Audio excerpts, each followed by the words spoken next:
Hi there. Today we're going to talk about the Old Testament, particularly Genesis, as it is viewed by literary critics. Now, it's very important to me that you understand something about our discussion of Genesis. There are many ways to look at any text academically. Historians look at a text for historical accuracy. Theologians look at it from a religious standpoint. Archaeologists and anthropologists study it in terms of the cultures of antiquity. And literary critics study it for literary qualities and historical and cultural context. And that's how we're going to be looking at it. I am not telling you what you should adopt as a personal belief. And I am in no way telling you that what you believe or what any church or other religious teacher has taught you is wrong. I'm not doing that. I respect everyone's right to make up his or her own mind about religion, and I respect all beliefs. But for the purposes of this class, we will all do our best to set aside our religious views to consider and learn about Genesis in terms of what literary critics say. And while those are the only points that we're going to discuss in class, and the only points that can be discussed in exam papers, I'm not trying to present this information as absolute truth that should override anything else you believe. Not at all. This is a literature class, and we are discussing this text, which is very important in Western culture, as a literary text because that's an appropriate way to view it in this class. But it is not an attempt to affect anyone's personal belief system. Okay, the sources for this presentation are Marshall Johnson et al., John Gable et al., and John Salemer. Now, you should remember from studying MLA documentation in 101 that et al. Is an indication that there are more than 3 authors of a book or an article. And that's what the et al. Means after Marshall Johnson and John Gable. We simply named the first author that's listed and then follow that with et al. To keep from having to name several people every time that we offer documentation.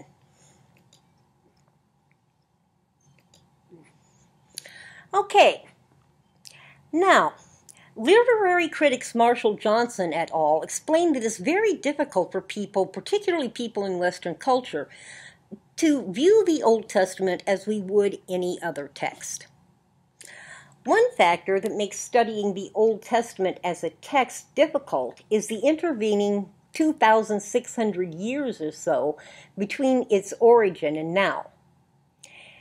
And that difficulty is magnified by the cultural differences between our modern technological society and the agrarian-based society of the Old Testament's origin, Johnson et al. Say. Of course, the same could be said for the Epic of Gilgamesh, the Iliad, and for that matter, most of the works that we're going to study this semester. But according to Johnson et al., the factor that makes studying the Old Testament more difficult is that we all tend to view it through our individual perceptual lenses. And those lenses are composed of what we think we already know. Many people, particularly Christians, believe they know what Genesis says, even if they've never looked at it at all. But our so-called knowledge of the Bible is actually a combination of what is actually written, the interpretations that have been presented as fact by various religious denominations, myths that have been woven from the Bible combined with other literary texts such as those written by Dante and Milton, and ideas of what we think it should say, Johnson et al. State. The greatest factor that prevents our studying any portion of the Bible as we would other texts is our view of it as the official word of God, according to Johnson et al. But we have to keep in mind that no part of the Bible is like the Quran. The entire Quran was written by one person, the Muslim prophet Muhammad. Muslims believe that the Quran is an exact copy of a text that exists in heaven and was dictated word for word to Muhammad by Allah. It's forbidden to make any changes to it or to edit it in any way. In fact, for centuries, it was forbidden to translate the Quran into other languages, Johnson et al. Say. Strictly Orthodox Muslims continue to hold very strong beliefs about how the Quran can be studied. In fact, the reason we don't study the Quran in this course is because a Muslim student that I had in class when I was teaching it told me that strictly Orthodox Muslims, like his grandmother, would not be able to read the Quran in English or to listen to someone teach it who isn't even a Muslim. Now, Judaism and Christianity is different. Jews and Christians may not agree with what literary critics say, but they're not forbidden to listen to it. Now, neither the Muslim nor the Judeo-Christian approach is wrong. They're simply cultural differences, and we're going to respect those in this class. I want to say this one more time. It is very important to me that you understand that I'm not telling you to change your beliefs, and I'm not telling you that what you have been taught is wrong. I respect your beliefs no matter what they are, and those of various religions and each of you matter far too much to me for you to think that I'm trying to change your mind about something that is a part of your belief system. I'm not. We're just looking at what literary critics say about the Old Testament, and particularly Genesis. Okay, now Johnson et al. Maintained that it might be easier to study the Old Testament, including Genesis, as a text if we have an understanding of its origins.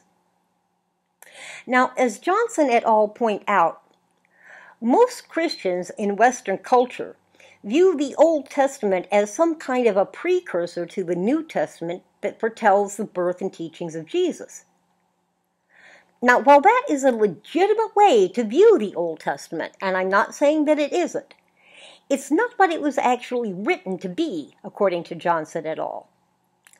For the purpose of this course, we will view Genesis as separate from any connection that we believe it has to the New Testament, because we're going to look at it from the aspect of the purpose that it was written to meet. Okay, so what was that purpose? Well, the Old Testament was written to be the holy text and the law of the Hebrew people, Johnson et al. Tell us. It includes the early history, literary writings, religious laws, and prophetic writings of the Jewish culture. Now, the Old Testament has been very important to the Jewish culture because the Jewish faith is the single common factor that has preserved the culture throughout the centuries, as Johnson et al. Point out. For very lengthy periods throughout history, beginning before the time of Christ and lasting so far all the way up to World War II, or after World War II, the Jewish culture has at times not even had a common land to call home to unite its people.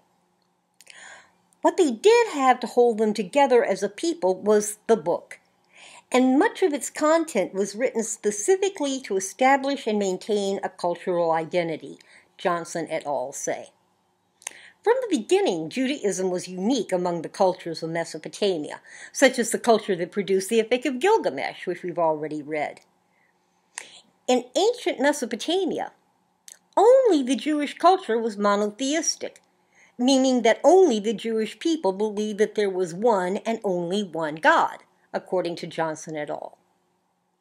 And it was the belief in one God that formed the unity of the Jewish people as a culture and a nation, even when they had no land to call their own and were spread out throughout the nations of the earth, Johnson et al. State. Let's take a look at the beginnings of the Old Testament and where it came from. Although it appears first in the Old Testament, Genesis was not the first portion of the Old Testament that was written, according to John Gable et al. Gable et al. Tell us that the Jewish nation was divided into two separate nations after the death of King Solomon. The larger nation of Israel, as we see here, was to the north, and the smaller kingdom of Judah, was to the south. Now, early in the 700 BCs, that northern nation of Israel fell, leaving only the tiny kingdom of Judah, Gable et al. Tell us. And in 622 BC, Josiah was the king of Judah, and he ordered repairs to the Temple of Solomon. Now, during this restoration, a scroll was found and brought to the king, Gable et al. Tell us. Josiah studied the scroll, and it seemed to him that it contained a body of ancient legislation, including part of Mosaic law, as it is now recorded in the biblical book of Deuteronomy. Now, Gable et al. Explained that King Josiah was appalled to discover that the Hebrew people and the nation were not following these Mosaic laws. So he undertook sweeping religious reform based on that document, which became the very first text of what would grow to be the Old Testament. Scholars believe that the scroll that was found is most likely the central section of the book of what we call Deuteronomy. Specifically, it's chapters 12 through 28 of Deuteronomy. And that portion includes material that was later reproduced in Exodus, including the gist of the Ten Commandments, Gable et al. Tell us. Prior to finding this scroll, the Jewish nation had existed without any knowledge of the Mosaic law, or at least any written knowledge. So the Jewish canon began with that one document and grew over the next 5 centuries. Let's talk a little bit about authors of the Old Testament. Once again, it's fraught with difficulty. It's very difficult for scholars to determine the authorship of any part of the Old Testament, according to Gable et al. The prophetic books of the Jewish Bible, which are books like Jonah, Micah, Nahum, and so forth, are probably the easiest, because a lot of the content is believed to have originated with the men whose names they bear. But even in that case, the arrangement of the content in some of those books seems to have been decided by someone other than the original authors, Gable et al. Say. Some of the books in the section that is referred to as by the Jewish culture as the writings, and that would include the books of Ruth, Esther, Job, Ecclesiastes, and Jonah, each seem to have been written by a different single author, but we have no idea who those authors were. Also, Job and Ecclesiastes, in particular, seem to include additions that were written by other authors than the original author, and they weren't always sympathetic to the original author's intent.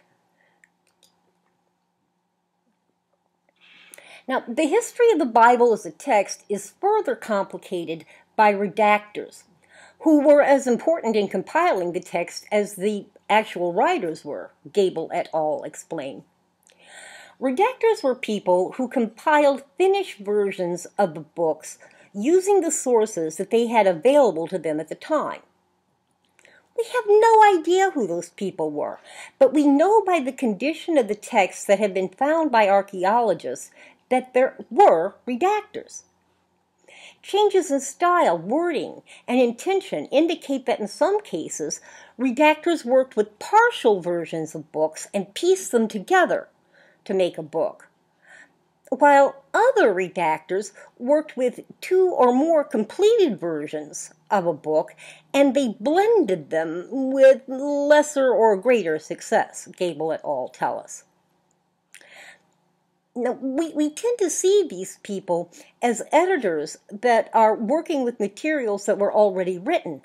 But in some cases, they possibly subtracted from or added to the text for reasons of their own that could have been based on either literary, religious, or political factors, or maybe some other motivation that we know nothing about. Genesis is a good example of a book that was written by combining different versions. So let's look for a little while at the original versions of Genesis.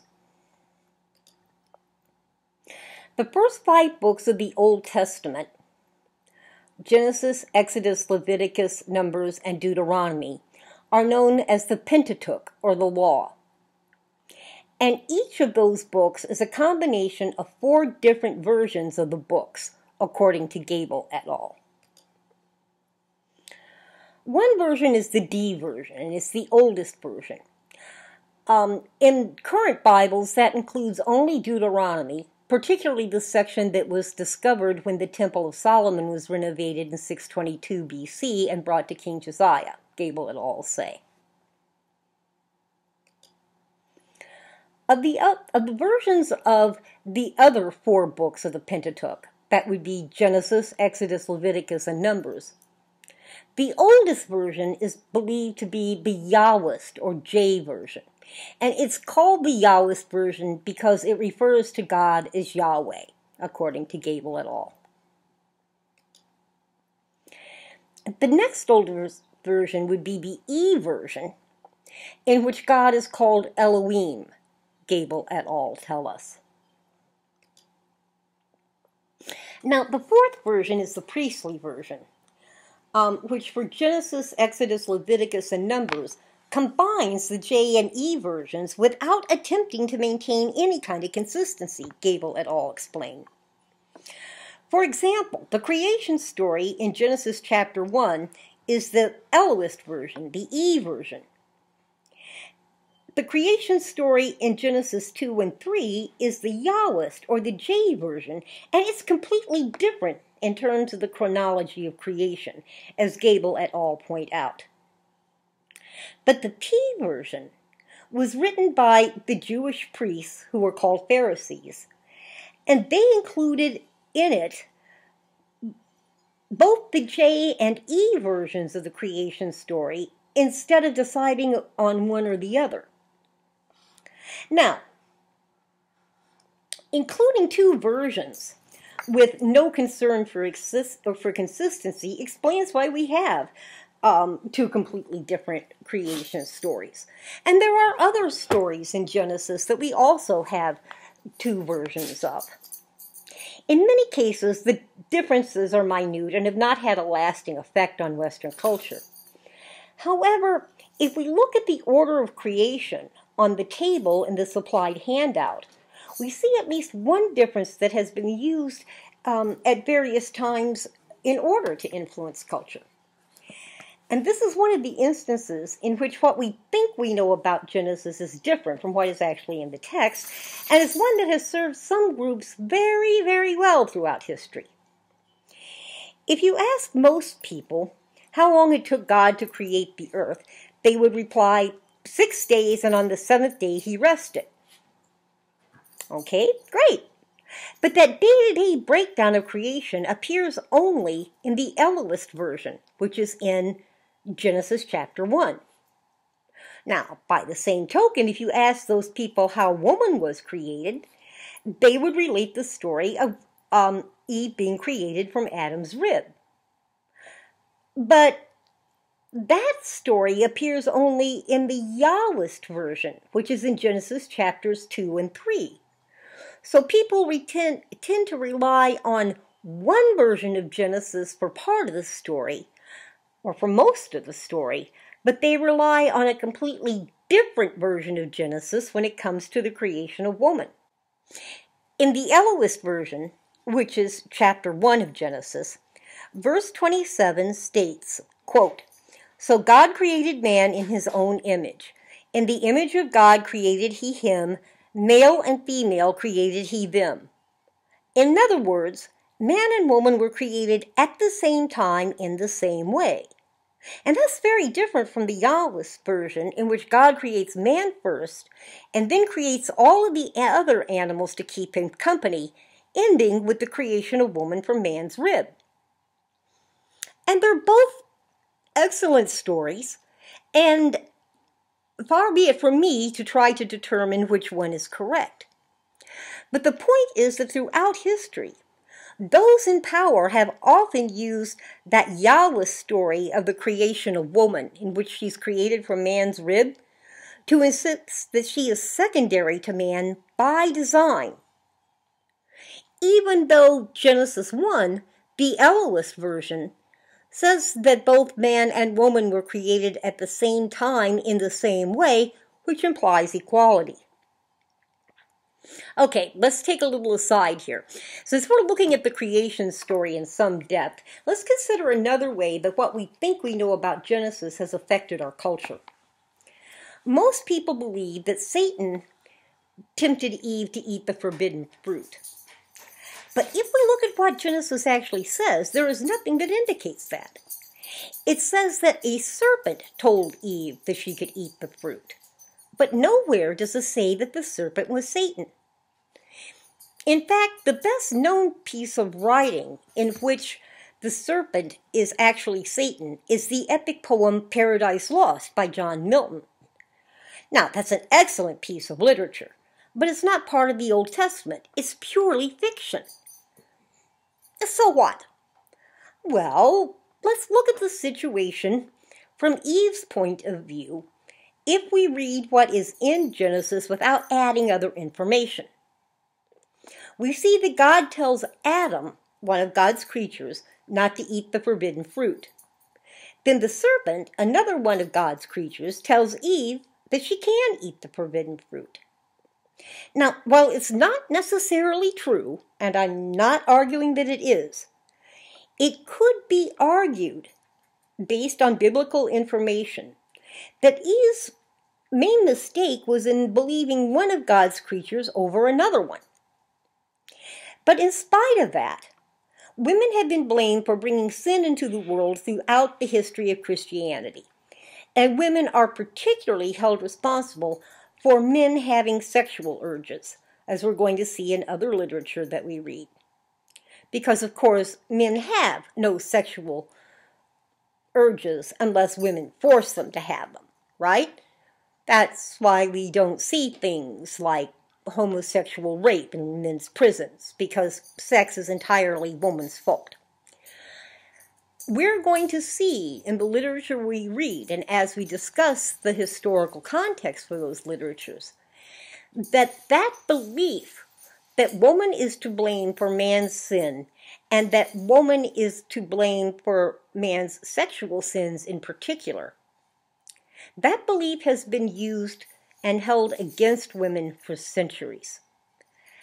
And it all comes from a reading of Genesis that says that the serpent is Satan and that Eve sinned because she was tempted by Satan, when there's absolutely no evidence in Genesis that that's true. Okay, now that we know a little bit about the origins and the history of Genesis as a text, let's take a look at it as literature.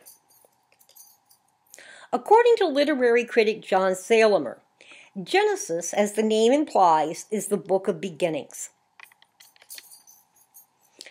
Chapters 1 through 11 present the story of primeval history, beginning with creation.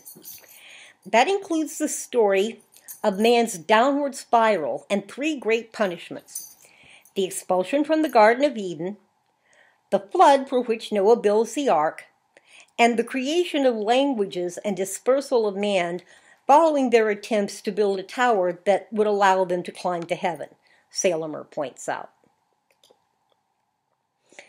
But chapters 12 through 50 present the patriarchal history of the Jewish nation and features the stories that we read of Abraham, Isaac, Jacob, and Joseph, Salemer states. Now, one important aspect of literature is genre. Genre refers to the type of writing that a piece represents or could be classified as. Modern genres for books, film, and television that we're much more familiar with include classifications such as history, biography, romance, mystery, horror, comedy, science fiction, drama, soap operas, and all the other genres that we're familiar with from simply living in our culture. Now, the older genres are different, and they include genres such as epic poetry, and that's what the Epic of Gilgamesh is. But according to Salemer, the most obvious genre that includes Genesis would be the genre of heroic narrative. As Salemer points out, Genesis is largely a collection of hero stories that are built around the exemplary life of a protagonist whose experiences represent the conflicts and values of the community that produces the stories.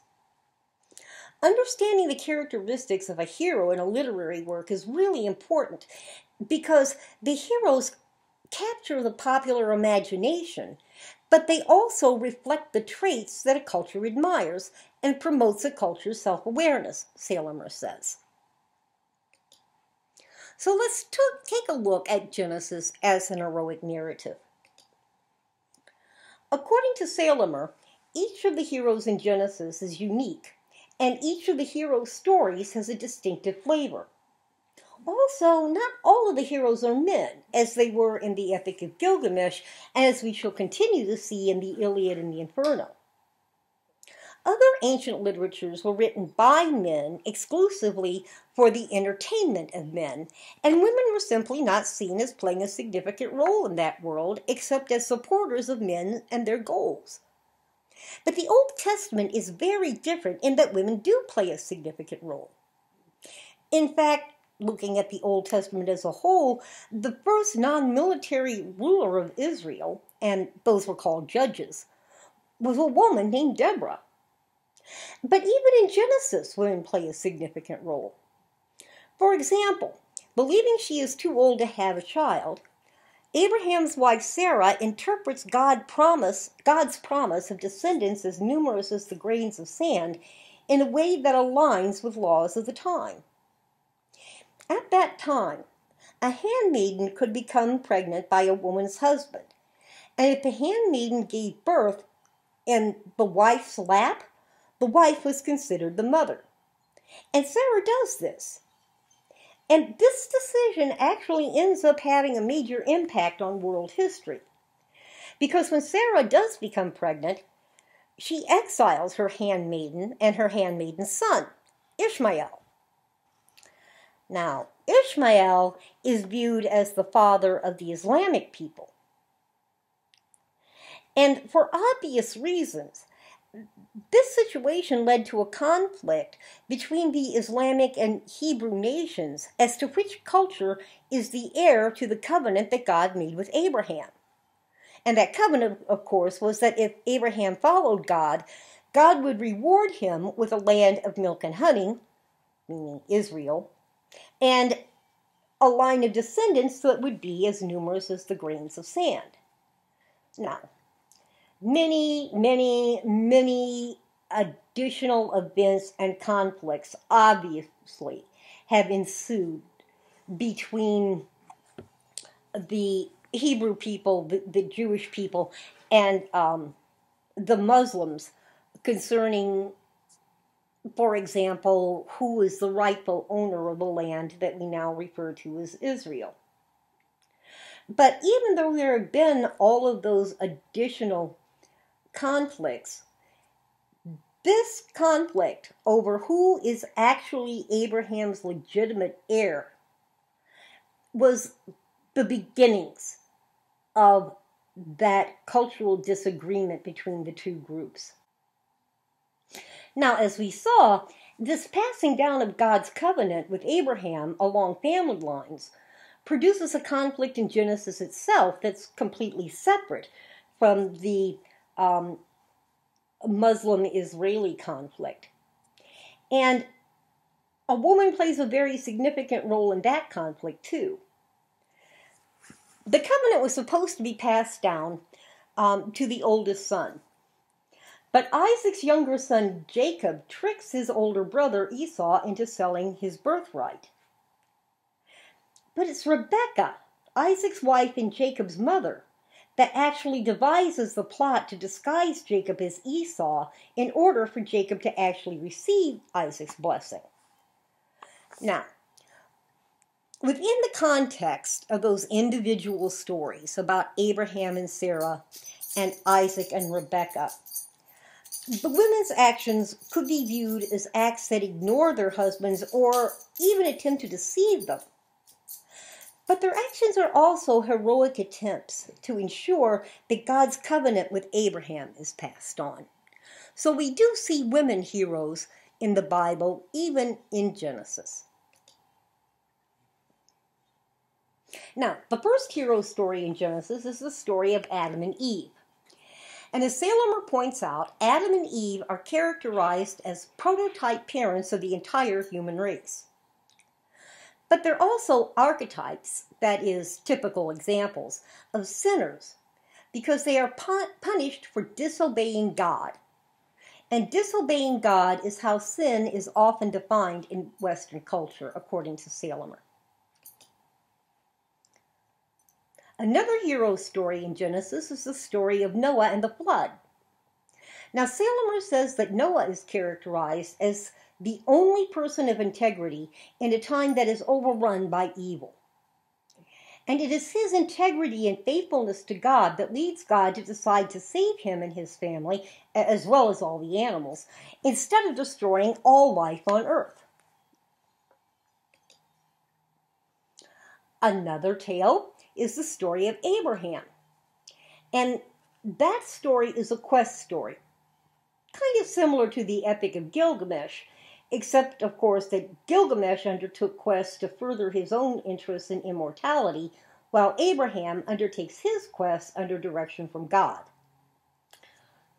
God asks Abraham to leave his homeland and follow him to a new land.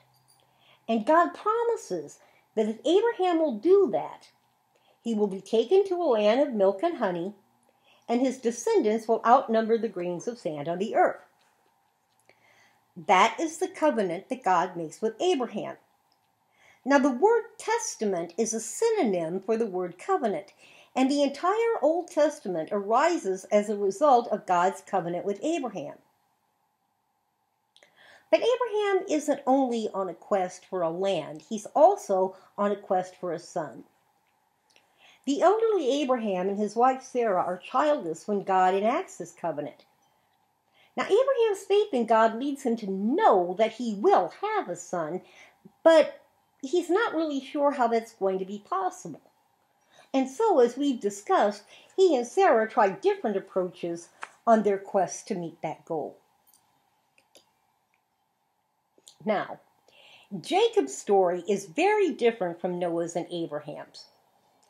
While Noah and Abraham are very godly men who have no problems obeying God, even when God asks Abraham to sacrifice his son Isaac, Jacob is a man who has to struggle to be godly, according to Salemer. His natural instinct is to be something of a trickster, and as we've seen, it's through tricks that he ends up inheriting God's covenant. But after receiving Isaac's blessing, which passes the covenant on to him instead of to Esau, Jacob flees. And the rest of Jacob's story relates his efforts to overcome his natural tendencies and lead a godly life so that he can be deemed the proper recipient of the covenant. The final heroic tale in Genesis is that of Joseph. Salemer points out that Joseph's story at first depicts the hero as a suffering servant. At the beginning, he's Jacob's favorite son, and Jacob's preferences for Joseph lead his brothers to throw him into a pit from which he's kidnapped and taken to Egypt. And once he's in Egypt, he also suffers imprisonment because a married woman falsely accuses him of making sexual advances. But Joseph remains faithful to God's covenant, And so eventually he rises to a high position in Egypt. His position, as well as his vision predicting a period of famine, enable him to lead Egypt to stock grain during a period of abundant crops. So when the famine does occur, Joseph is in a position to save his father and brothers, which means he saves the future of the Hebrew people.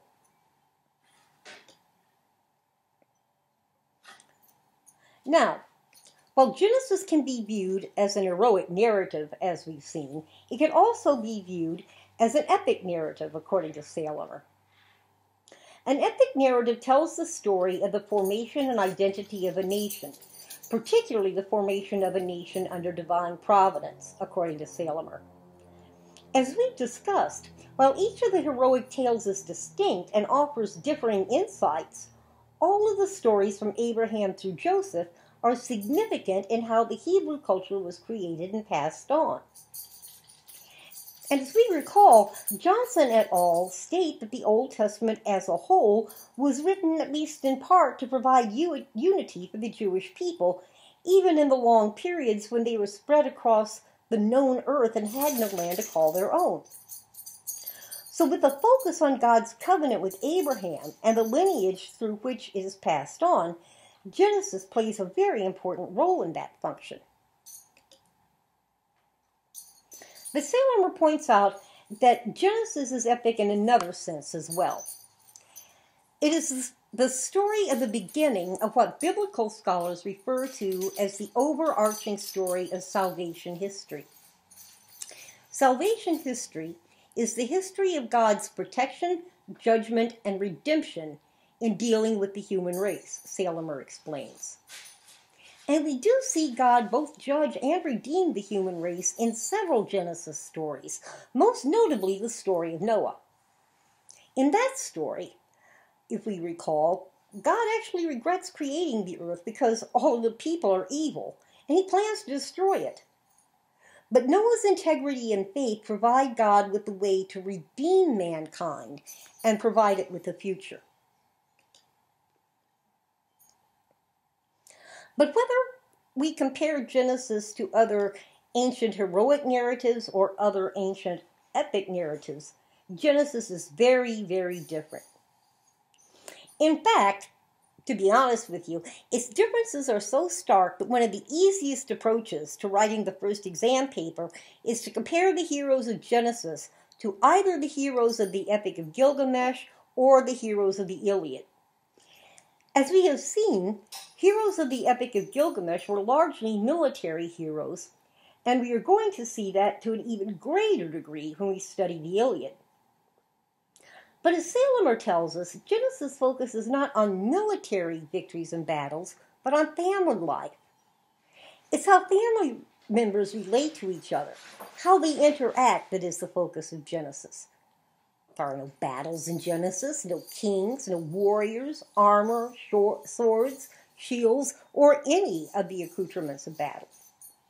Strength and bravery are not the main characteristics of the heroes. In fact, Abraham is an old man. There are no physical descriptions of the heroes because factors such as physical strength really aren't that important in domestic life. The action of the stories and the resolutions of their conflicts occur between husbands and wives, fathers and sons, and among brothers. As Salemer concludes, it is a domestic history, not a military one. And as we've already noted, the people, the heroes of Genesis, are not military heroes.